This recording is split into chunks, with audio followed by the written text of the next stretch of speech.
Hello, and welcome to Journey to SEA 2024. I am Shelley-Ann Edwards Barron, a creative writing specialist, and I am here to guide you through understanding reports and narratives as you prepare your child or your students for SEA 2024. Now, this particular journey, we are in like episode 9. I think today is episode 9. So we have covered quite a few things already. If this is your first episode, then be sure to check out in SEA the Peacefield Approach. That's a Facebook group. We have all the videos archived there. The videos are also archived on YouTube. I think the channel is Word Coach Limited, and it's also on my website. Well, no, not www. HTTPS wordcoach.com, werdcoach.com, and look for Journey to SEA 2024. All the videos are there so that you can find them and catch up with what we've covered so far. Now, let me just give you a little hint. We're doing both reports and narratives. So we have a schedule that we're following. And if you haven't already downloaded that schedule, it's available on the website and in the Facebook group. So you can check there and download so you get an idea of where we're heading and what we're covering. So let me just give you a quick recap before we move on of what it is we have already covered, and then you'd have an idea of where we're going. I'll give you a little preview of where we're heading as well. Now, today's session is reporting what others say, and in this week, we'll be looking at reported speech for report writing. And for narrative writing, we're looking at connecting plot points. So we're talking more about plot because it's really important that students understand that foundation of plot. Now, today's session with plot is mainly for parents and instructors, not directly for students, because you don't necessarily have to tell the students all of these minor details. But I'm going to be sharing with you information that would help you get students really understanding how to create plot and how to write awesome stories. All right, so what have we covered so far? With reports, we have covered already definition of report, 5 types of report plus natural disasters. So that's 6 altogether. 5 paragraph report structure, focusing on the facts, avoiding opinions, keeping language formal, building formal vocabulary. And part of that discussion on formal language and vocabulary, we looked at establishing formal tone for the report writing. That's a pretty important concept for students to understand formal tone because it's related to so many things in the report. All right, and for narratives, what have we covered so far? We did an introduction which kind of covered the requirements, different kinds of stories. We looked at plotting instead of planning. We covered a 6 part story structure following the 12-point plot development. We looked at the importance of conflict, how to develop conflict, different types of conflict. And then we began talking about plotting stories in a little bit more detail. And we're continuing our discussion on that today with looking at the plot points. All right, so that is what we have covered so far. And as usual, I'm going to begin with the report writing. I have a few slides with that one. So let me get that prepared for you. And then we would go with the narratives. I didn't really create too many slides with that, just one with some information. But um, we'll still cover all that's necessary. So let's see. Let me get to presenting, sharing the screen. And there we go. Now it's called reported speech, indirect speech, same thing. I'll be using those two terms interchangeably. A lot of times I'll say reported speech, but I also mean the indirect speech as well. And pretty much what that is, let's see, let's get a definition. Um, Reported speech is simply reporting what others say, and there are two ways to do that. So we have the direct speech and the indirect speech, which is the one that we really do consider reported speech. Um, so when we say, let's say, dialogue and that kind of thing, we're also giving information on what other people say. But the one that we're focusing on for the report writing is the indirect speech, which some people call loosely the reported speech. Direct speech uses the exact words and quotation marks, which is what you want for a narrative, but the indirect speech is a kind of paraphrase of what the person said, and there are no quotation marks, and the punctuation is a little bit different. So all right, so this is what we're talking about today. And thank you for those of you who are able to join the live. I appreciate it. And I really do look forward to any comments and questions because it helps me keep on track and know that what I'm delivering is going to be useful and helpful to you. And for those of you who are looking at the video recording, thank you so much for taking your time. Again, comments, questions really help me deliver the kind of information that would be most useful to you. All right. Let's see. What's next with the reported speech? Now, the thing with reported speech is that you are stating what they said indirectly. So you're not giving their direct quotation or quoted speech. And so here's an example. John said, comma, and we have the open quotation marks. I am going back to class, full stop, and then closed quotation marks. And that would be the direct speech. If we have to put that into indirect speech or what we call reported speech, then we would say something like John said he was going back to class. And so you would notice a couple of things that are different. One, there is no quotation, quotation marks. Two, we have no comma in the second one to indicate direct speech. And then we have he instead of I, we have was instead of am. Now, what that means is that reported speech is, again, you're reporting on something that somebody has already said, which means that you're converting to um, the past tense, and that is the kind of tense that you would want to use in the report that you're writing and including the reported speech. So there are some considerations in terms of the punctuation and that kind of thing.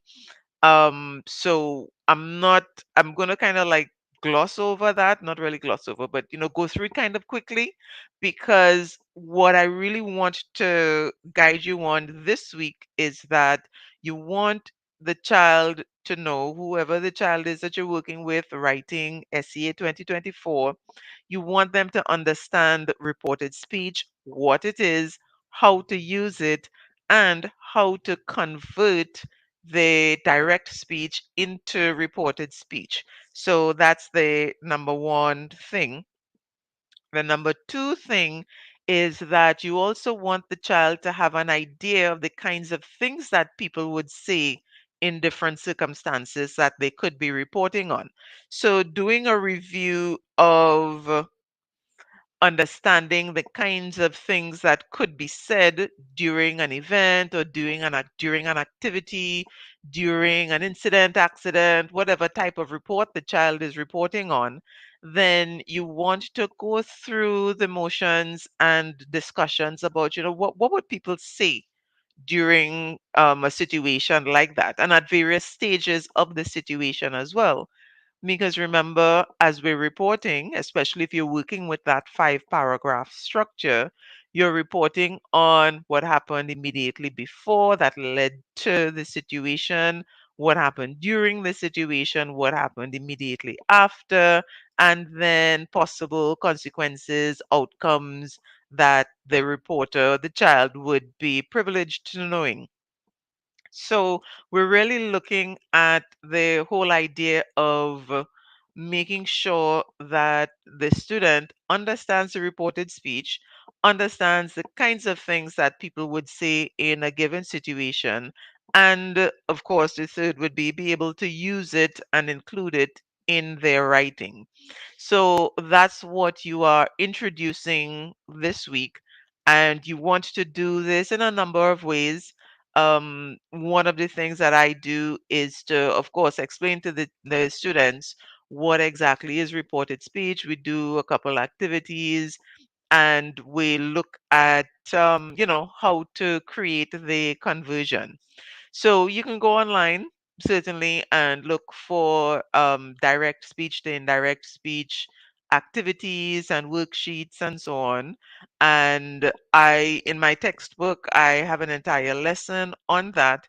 And I am so excited to say the printers called yesterday to say that the books are completed. So they're going to be collected either today or tomorrow. So by next week, I shall be able to show you the three books all together so that you can finally get your completed package with the report writing. Now, like I said, report writing, it's very structured and standardized. And the materials that I created include the textbook, which gives you each lesson and the information like indirect speech, passive voice, which we will touch on, and those kinds of things. And in addition to the lesson, there is a workbook that has additional practice activities and notes on things like commas and so on. And then there's a journal so that students can practice even further and record their own interaction with the material. So it's a complete course, a complete program on the report writing. So excited to finally have those done. And um, I'm in process. I'm working on the narrative writing series. So those will be available, I want to say soon, but I'm thinking like August. I should be finished with it in August. But the report writing one is done so that you can follow along, go back through the lives when once you're finished, and you can have practice materials really to get that reinforcement to ensure that your students or your child really understand the report writing system and how to get effective reports done. So, yeah, I just thought I'd say that I'm kind of excited. I'm really looking forward to getting the package. The books, I separated them into three books so that they would be more manageable, because the idea is that students are working with it, and I wanted the material to be presented in a way that students wouldn't feel too overwhelmed using the books or the resources. All right, so back to indirect speech and the reported speech. Why would you use these in a report? Two reasons. Reported speech allows writers to include information that would otherwise be interpreted as casual opinion. And there are many things that I've seen in reports that students write, and because it's coming from the writer of the report, from the author of the report, it comes across as if that is their personal opinion. Things like, especially referencing to emotions or reasons why people do things, those are all in our minds and based on our interpretations. And these are ways that opinions can sneak into a report. So if you haven't seen that, the live that I did on how opinions sneak into a report, you can go back to that video. I think that was like 2 or 3 sessions ago, but you can check back for it. Um, these are ways that the opinions would sneak in when we say things like, the teacher did this because, or they were angry, or any kind of presentation of a reason. However, if the information is presented as, I heard someone say this, and one of the participants in the report that is being presented, if I heard someone say this, then I can report that and say, Mr. Principal, Miss Teacher, the child said this, or, the bully, or whoever, the judge, or anybody, you can add in these kinds of details. All right. And what it allows as well, because we can do that and avoid that problem of the reported speech, the direct speech, and the opinions and so on. We can use a reported speech to avoid that. What it does is to help writers include information that might seem a little bit more interesting and less likely to make the report feel too boring. Now, one of the things I want to highlight and make sure that you understand is that when a situation happens which involves human beings, we speak, that is part of our communication. And if the report is completely void of anything anybody said, we're only talking about this one did this and that one did that, and that's the end of the report, then that is not really a comprehensive report on the situation itself. Humans speak, humans say things, especially when there are incidents and accidents, but certainly things are said during competitions and activities and events and natural disasters. That is part of how we communicate. So, including the reported speech in the report and adding details that way allows you, as the reporter, as the writer, to give a more comprehensive view of the situation. And that can add credibility to the report when you are presenting information like this. So, the idea then is that for reported speech, you want to really kind of pay attention to the kinds of things that are said.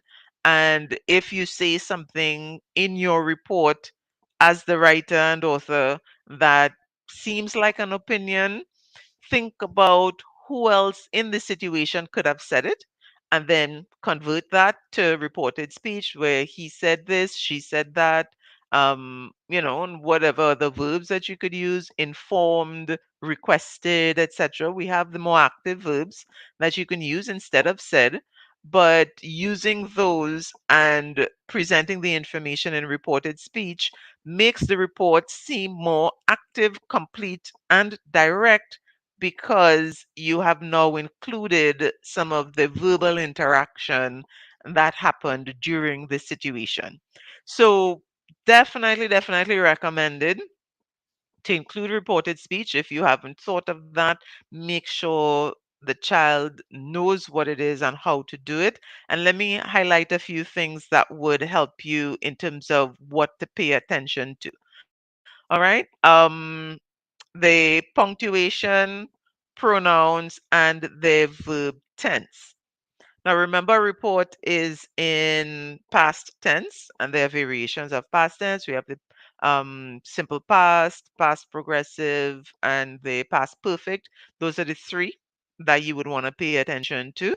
And you also want to notice the difference in the use of the punctuation with reported speech. So, reported speech is not just, okay, you say what somebody else said, but you want to make sure that the grammar and punctuation are used effectively with the reported speech.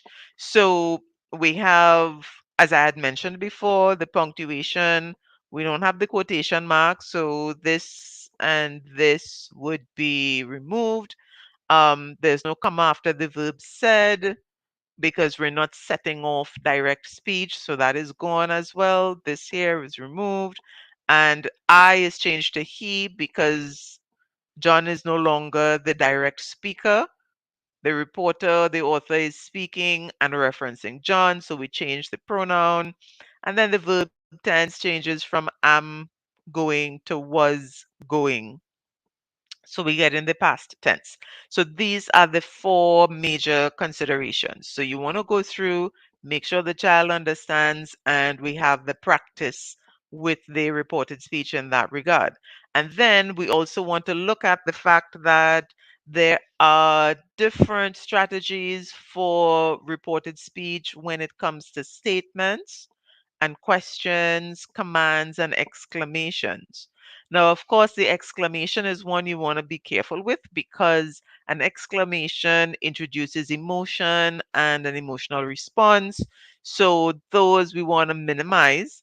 Um, and rather than, using words like exclaimed, because that would be our opinion, we just want to use the more direct and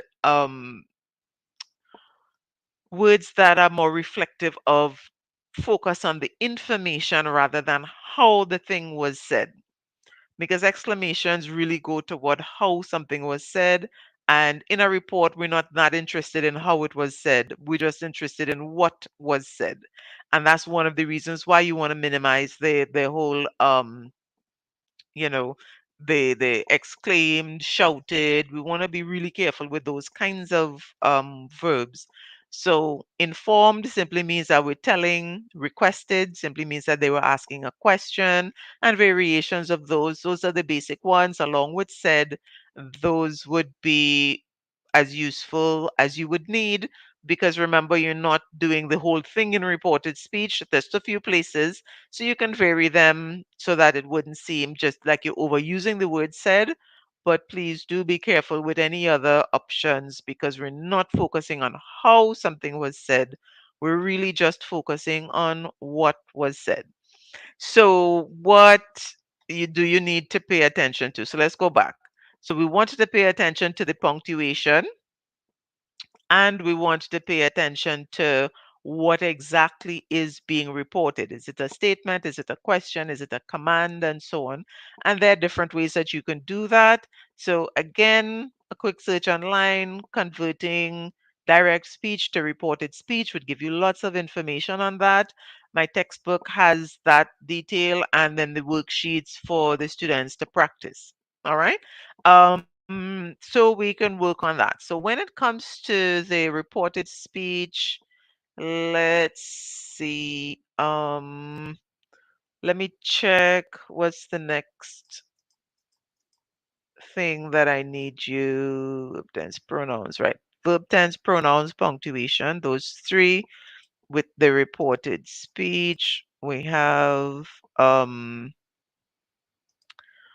what you do want to do as well, like I said, in terms of like practicing the reported speech, you want to give students an opportunity to sort of think about um, what kind of conversations and what would be said in different situations.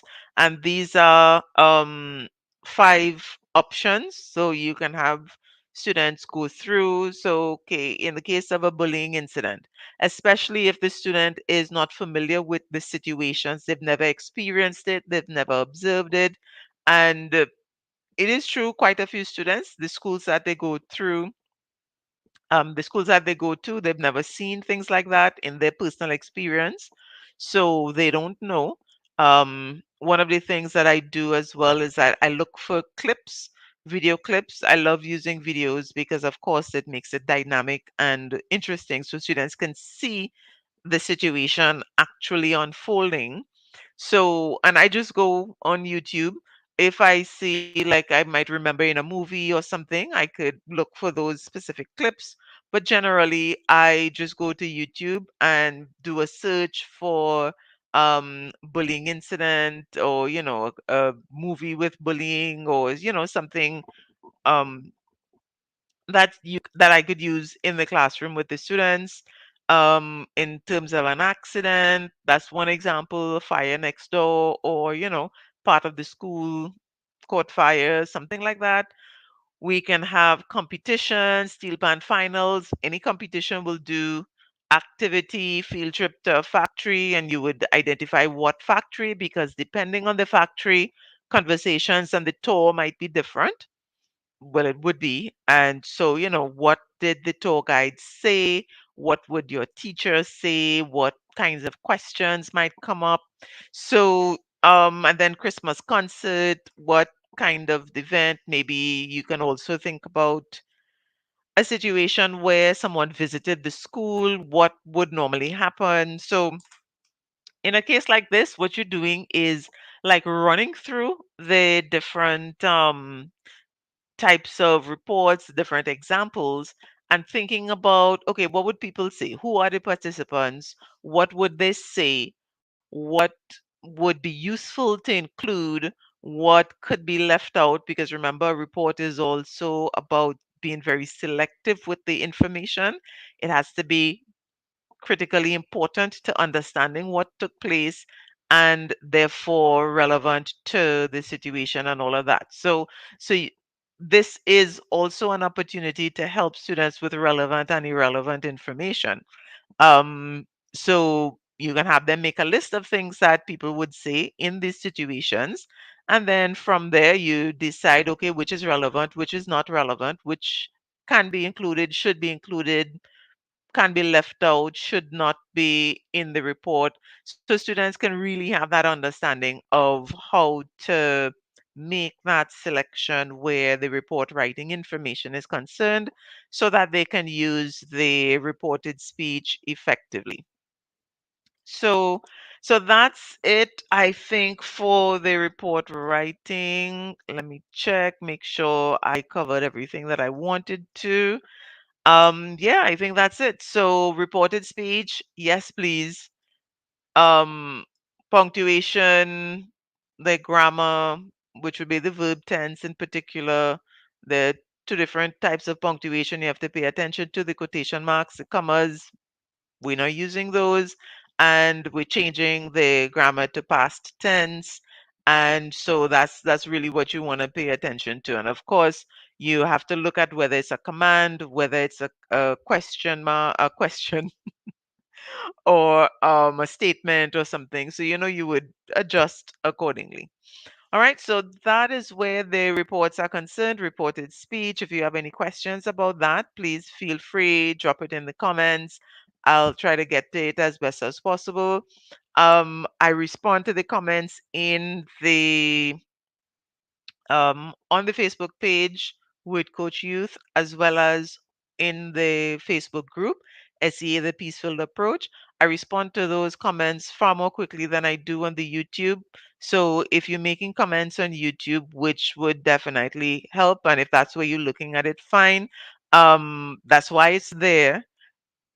Allow a little extra time for the comments. If you would like more a faster response, you can always WhatsApp me 717-4993, and it's a Trinidad number, so 868-717-4993. You can WhatsApp your questions there as well. I may not be able to give you like a full explanation in the WhatsApp or in the comments, but I will keep the questions in mind so that I can address them when I do another live. Okay, so that's my added commitment. So message me, let me know if you have any questions on these. Now, I think we can safely move on to the narrative aspects that we are looking at today. Now, we're continuing with plot. And again, if this is your first episode, please be sure to go back to previous episodes. The previous two would have information on plot, what is plot, different aspects of it, and how we can work with plot, and why understanding plot is absolutely necessary for students to write effective stories, whether you use the term plot or not. If you give them all the specific details or not, they really do need to understand where to begin, how to build that rising action, peak at the climax, and get the falling action. So, for those of you who need a little bit more assistance with the plot, then I have completed the flashcards and the poster. And like I said earlier, the printer's called, so I'm getting those back as well and collecting them, um, possibly later today or tomorrow, and I'd have those available. So, plot points, let me share that screen. It's just a quick note on the plot point, what it is, and what it helps with, and a reminder that a plot point is not the only point in the story. However, we do need to recognize that there are certain points in the story where the story is supposed to move forward. And when I say move forward, I mean move from exposition to rising action, increase the tension in the rising action, get to the climax, and get to the eventual resolution and the completion of the story. So that's what we're working on, right? So the plot point, what is a plot point? A plot point is an action or incident that directly impacts what happens next in the story. These are incidents that move the narrative forward toward climax and resolution.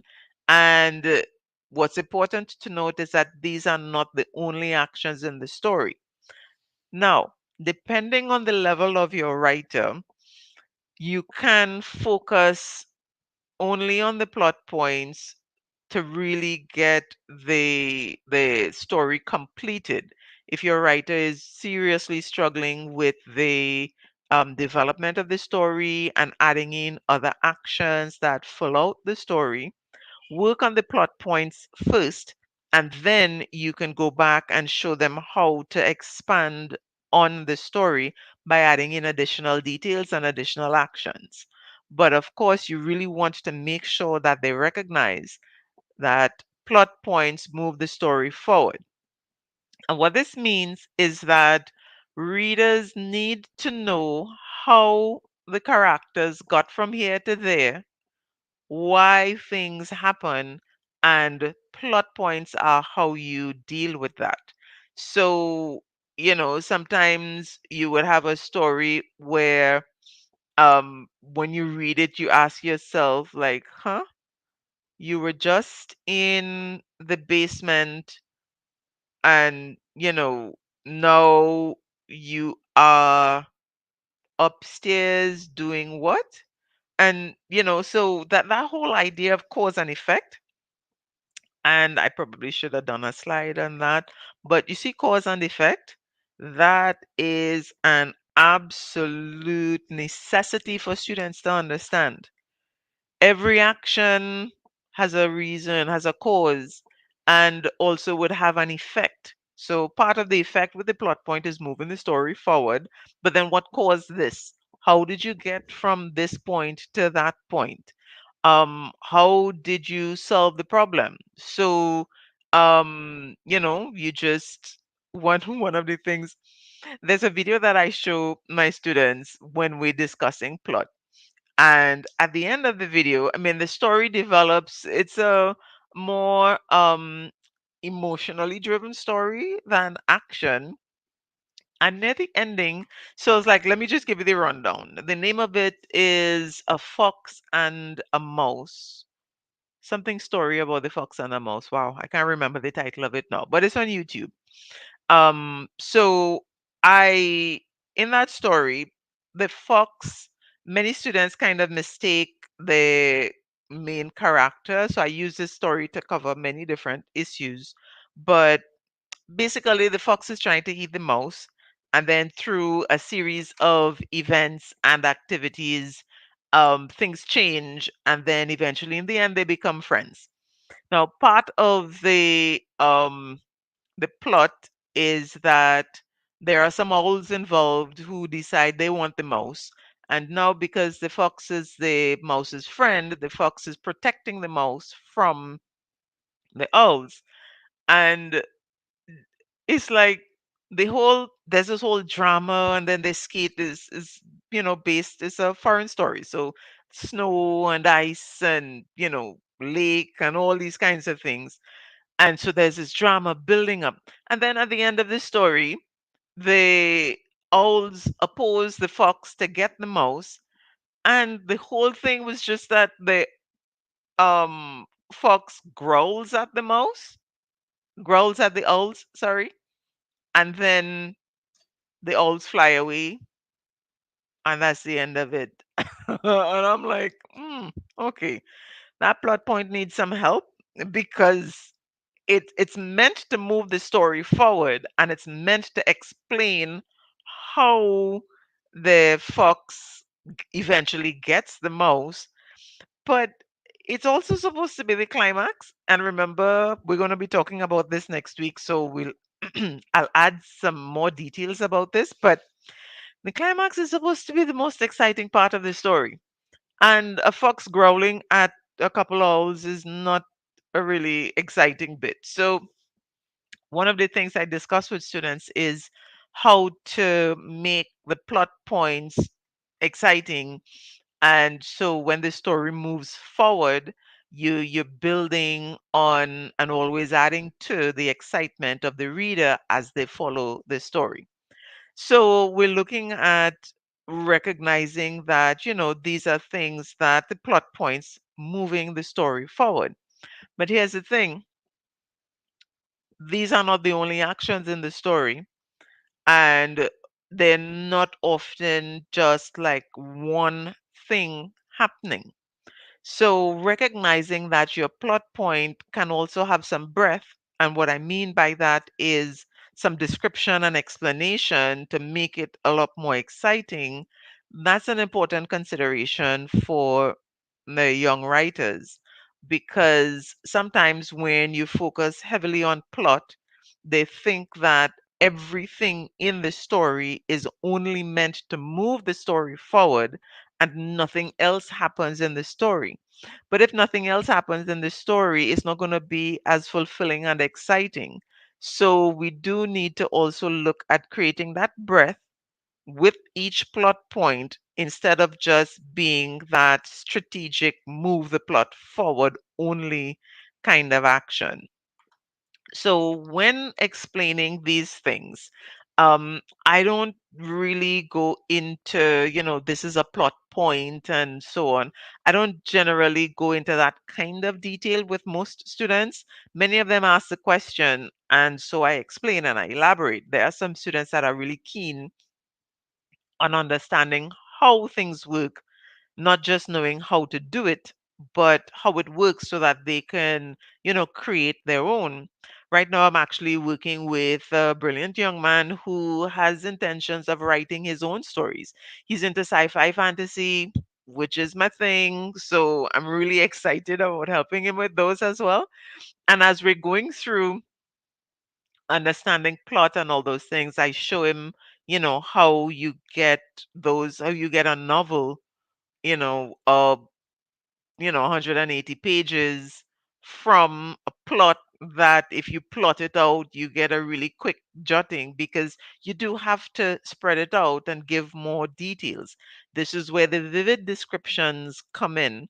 And we are going to be talking more about those, but just to let you know now, the vivid descriptions include the imagery and the similes and the metaphors and all these things.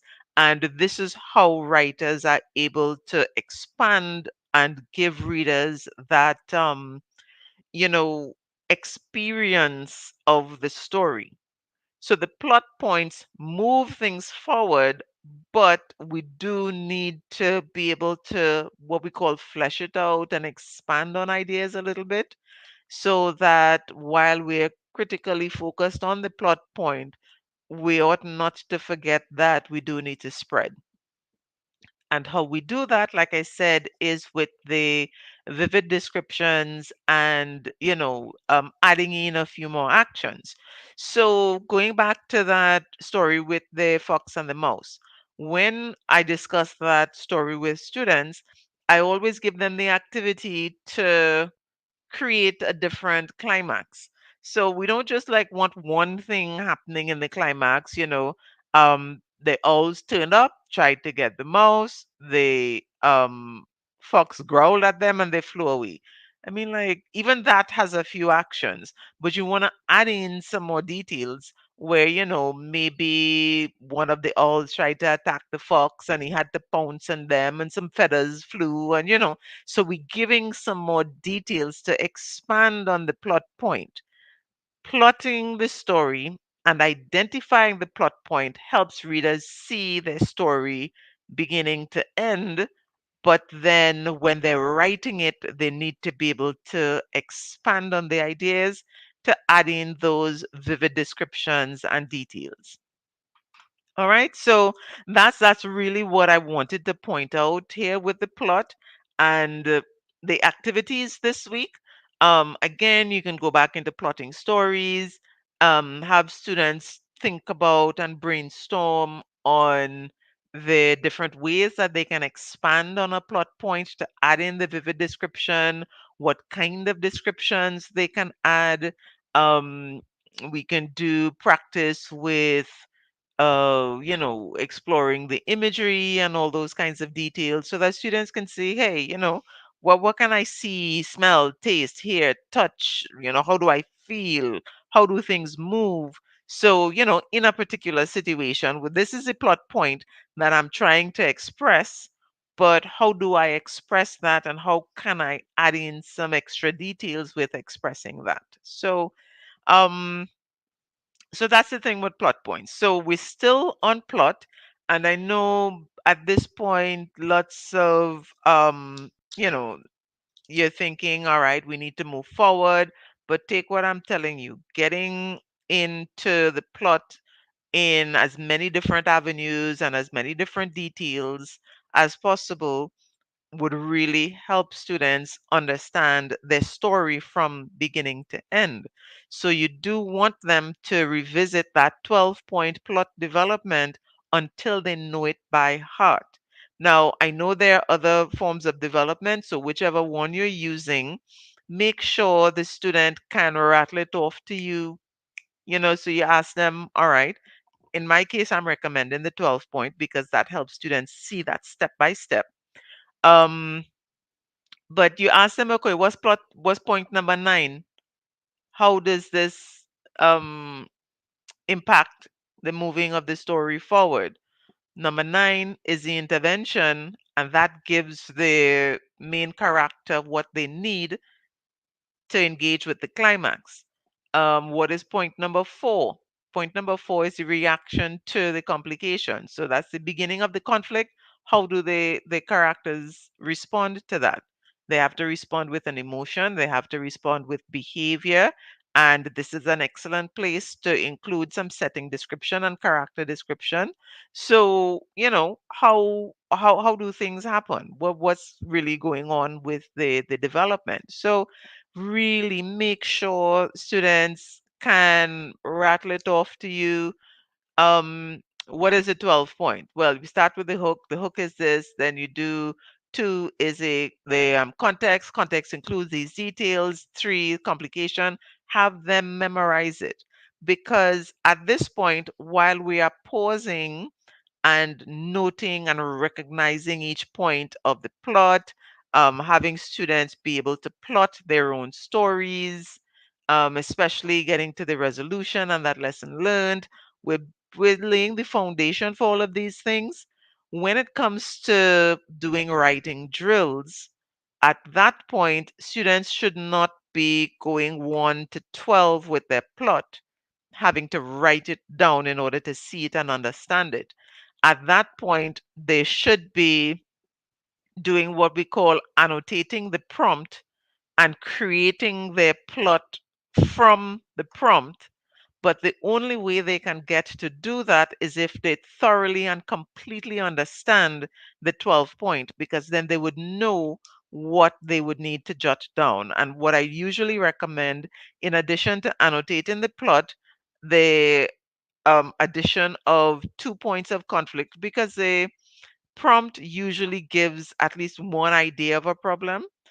Sometimes it doesn't, so in which case you write down the 3 points of conflict and then you write down the lesson learned. But if a student does not follow and does not really understand that there must always be a reaction, there must always be behavior and emotions expressed, and the description and all those things, they can get lost and possibly miss out relevant and important details to the story. So we're drilling it now, getting them to memorize it now so that when they need it, it can come quickly and effortlessly. All right. And of course, I would be totally remiss if I don't plug in flashcards and posters are awesome ways to help get this done. And next week, so they should be available by this Friday. At the moment, they're available through me. I'm looking at getting them into a couple bookstores, just one in Chaguanas and one in Tobago for those across in Tobago. Um, but and well, there's the one right next door to me at my office. Since I'm usually in a class and so on. So I'll let you know those where you could collect them. But right now they would be once I get them in hand. I'm not putting it up on the website until they're in hand so that once you see it and once I say they are available, you can get it. I did that once before where I put it up before I got it, and there was some delays, and that was a whole drama. I'm not going through that again. So I'm going to make sure they're in hand and I can show you on the screen and say, hey, look, I have these, and then you'd be able to access them. But the good news is they're being collected this week, so by next week Tuesday they will be available. I was hoping for month end May, but we into June. Not too bad, not too bad. Still, still available long enough in advance that you could really get the most out of it. And then once you have those, following along with the lives would be spectacular because I'll be able to tell you, okay, this is the lesson, and then you can do the practice during the week from the workbooks and so on. So that's where we're at. All right. So I think I believe that's about what I needed to share with you. So just a quick recap with the plot points move the story forward. They have a direct impact on what's going to happen next. Not everything in the story is going to have an impact on what happens next, because we do need to have some additional actions and details and some of things that might be on the same level. The best way to study these would be to look for short films on YouTube. You want films that are like 6 minutes or less that students can go through, and animated ones are the best um, to work with. So you can plot them out, discuss any challenges with the plot, what could be done differently, where the plot points are, what else was seen and shown outside of the plot points, and then you can discuss how to add the vivid description and all those things. Right, so that is the breakdown, and so we've covered today the reported speech. So I gave you that information, and you know what to look for, what to study. And with the plot point, we're still plotting stories. So remember, we started with the films, we're discussing those because it will help in terms of students visualizing things. And then you can really look at, okay, what was described here? It's visual, but what do you see? What do you hear? And that helps students expand their thinking. But we're moving with doing it together with the video, doing it in a group, kids working on their own, and then we have the individual one-on-one situation. Once you could work with that, if you're a teacher, you have that class. If you're a one-on-one with a child, then you're working from you helping them to them working on their own. And then with the plotting, at this point, they should be plotting prompts, essay style prompts. So we're starting with videos and general concepts of stories, but then you want them to get into the habit of plotting essay style prompts for different types of stories, and so that they could be able to, see and experience what would happen next, discuss it, visualize it, know what kind of details would make sense, and so on. So we're continuing with giving them active practice with plotting and their plotting SEA style stories. Okay, so that's what we're working on with the narratives. Next week, let me see and give you a little quick heads up on what's happening next week.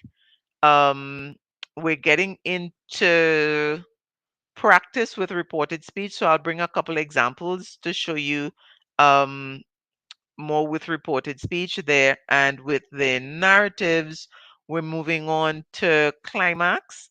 And climax is one of those critical plot points in a story. And unfortunately, it's also one of those very misunderstood aspects of a story. So I am going to be clarifying exactly what climax is, how to achieve it, and what it depends on. because if you don't have certain elements at the beginning of the story, it's going to be really difficult to actually accomplish the climax effectively. Because remember, everything is kind of connected, cause and effect. But we'll talk more about that next week. So thank you so much for those of you who are able to join in on the live. I appreciate the fact that I see at least one or two even, looking at the live itself. I know most of you would look at the replay and the videos because of, well, it's an odd time of the day unless you have lunch between 11 and 12 that you could look at it if you're at work or not. But yeah, I know you'll be looking at the videos. So thank you for those of you who do check in with the videos. Again, please ask your questions, like the video so that I know that the sessions are useful. And let me know how else I can help you with the narrative writing and the report writing. So the books are coming out. Happy Dance, Excitement. The narratives will be done soon, and the exploring imagery books will be done soon. And I don't know if you remember, but I'm also working on a poetry book, studying poetry and how to really understand and respond to poetry comprehension questions. So you can look out for that. I've scheduled my time. Each week I work on a chapter, so those books would be out soon. Okay? So thank you again. Have a wonderful rest of today, and I shall see you next week. Okay? Take care and bye bye.